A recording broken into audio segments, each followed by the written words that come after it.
division of decimals درسيجينكو maanta aynu bilaabayna insha Allah taala sida soo qabiyo tirooyin decimal point ku jiro shalayta waxaan ka soo hadlaynaa hadii aad hayso shalay waxaan ka hadlaynaa isku dhufashada laakiin sidoo kale waxa weeyaan isu qaybintana waxay sameynaysaa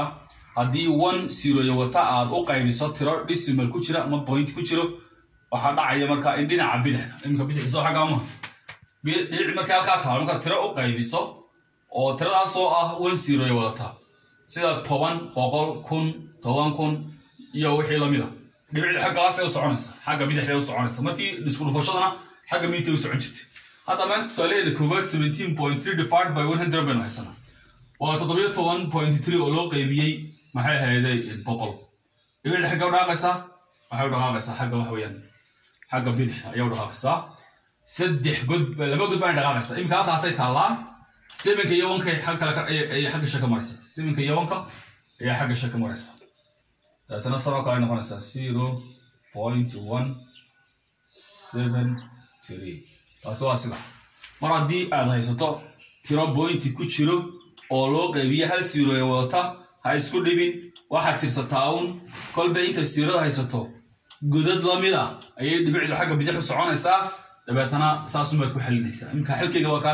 7 iyo 1 ayay dhaaftay maxaa yeelay 100 weeyaan oo laba 0 wata laba 0 midna 7 ku dhaafiyay midna 1 ku dhaafiyo dabeetana waa taas waxa tagtay 1 ka dabadiisa ay tagtay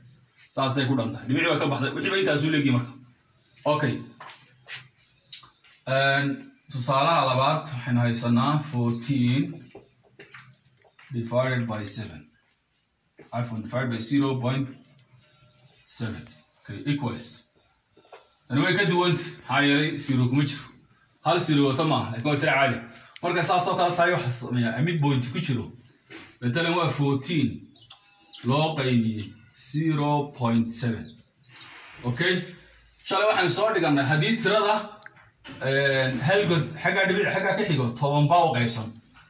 ayaan soo dhiganay isku dhufashada marka 10 baa lagu dhufanayay sidii looga saaro 0.6 hadaa 10 ku dhufato 6 bay soo baxaysaa imika marka isu qaybin tahayna waa sidii oo kale uno tan soo 10 kuma dhufanayna 6 caadi ma noqonay tanna 10 baan ku dhufanayna dhawalba dabeetana xaggana 7 caadi noqon doonto waa daba eegsay noqoto imika halkan uma dhigay calaamadda isku dhufashada and then dabeetana waxaan sameynayaa 14 ka waxaan ku dhufanayaa 10 sidoo kale kan la yiraahdo 7 ka 0.7 kana 10 baan ku dhufanayaa waxa dhici doona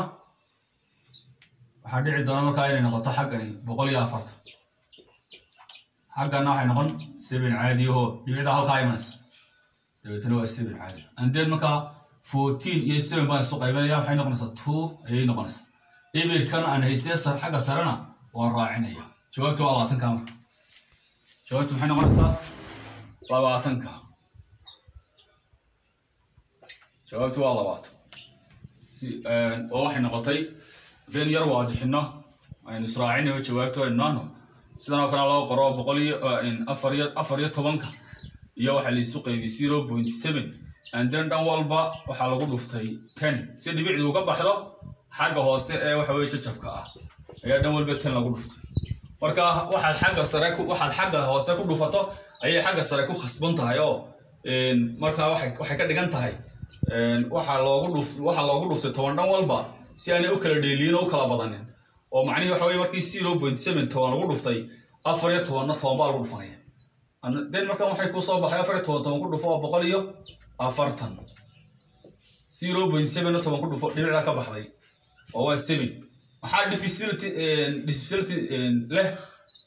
divisor wadaaga 14 iyo 7 waxay noqdaan marka la soo qaybiyo laba sooma sareeyo muxuu haystay ibir kana waa raacinaysa jawaabtu waa 20 ka weyn hadii lagu raaho hubina waxa leeyahay 27 ku dhufo waxa u dhigantaa 140 oo markan 20 ka 10 ku dhufo waa 40 baan helay okay taasina waa sida waxay noogu xiga number 3 aynu haysanaa 3.5 divided by 5 yes taasoo kale waxaa la sameynayaa waxaa la sameynayaa horta tirada la qaybinayo waa hore taas inta la qaybinayo sadoo akhriis duway 3.5 divided by 5 tabaakana saddex iyo badh loo qaybiyo 5 ama waxa tirada marka loo qaybiyay yaa loo qaybinayaa 5 yaa la qaybinayaa 3.5 okay calaamada isku qaybintu dhowr nooc baa loo qoraa inta calaamad isku qaybin waxa division sign laakiin waxa jira mid sano kale loo qoran inta la isticmaalo oo calaamad division sano kale dabeetana deegaan gelinaya gudaha kala qaybinayo oo ah 3.5 wax loo qaybinayo gudaha dhigan then waxaa leeyahay 3.5 u qaybishan uma qaybsantay $0 $0 dibicdaas meesha ka baxaysa marka dibicdaas meesha ka baxaysa waxay noqonaysaa halkaas 5 iyo 30 caadi 5 iyo 30 marka loo qaybiyo waa todoba macruuf todoba shan ku dhufan waa 5 iyo 30 then marka kala marka anta keeda waxay noqonaysaa 0.7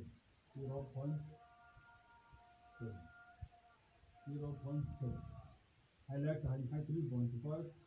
by 5 or 0.7. Number 4. Number 4 4.4. halkaa soo waxa weeyaan divided by hayla times mina ku jira division meel ku jira 4.5 divided by 0.06 4.2 divided by 0.06 okay tan maxaan sameeynaa sanaan qorayna horta waa qaybinaya waxa weeyaan tan waa loo qaybinaya marka waxaan 4.2 calaamada xagan dhig divided by 0.06 okay su'aashu waxa tahay daba dhibicda laga saaran rabaa tirada maxaa dhibicda ka saaraya hal siro wata la isticmaalaya marka imise gud baa dhibicda xagga miidka ka xiga laba gud marka ka xigaan 100 baa ka saaran marka dhan walba 100 baad ku dhufo xagga 100 ku dhufo okay xaggana 100 ku dhufo and then marka xaggaas maxay noqonaysaa laba zero in haystaan laba gud baa dhaafas waa 4 iyo 2 iyo 0 xaggaas xaggana laba gud baa ku jira 100 ka saar 6 caadi noqonaysa oo halkaas ka dhaaqday halkaas tigaysa and then marka waxa tiraahdaa labada sare soo qaybi 42 and 6 soo qaybi answer ku waa 7 answer ku waa maxay 7 ibir kaana raaci marka jawaabtu waa 7 way jawaabtu waa maxay 70 iyo 70 okay marka tan answer keedu wuxuu noqonayaa sida uu qorno si loo fahmo 4.2 time divided by xaggan marayna times kan xaggan marayna boqol lagu dhuftay oo xaggana waa 0.06 oo boqol lagu dhuftay ayaa dhan walba wuxuu soo baxay xagga sare 420 xagga hoosena 6 caadiya and then 42 iyo 6 baa la isku jaray 7 bay soo baxday ibirkana waa raacinaysaa iyaduna waa sidii tii hore okay sidaan kale u noqonaysaa iyaduna marka hadda 76 ku dhufato 420 ayaad heli doontaa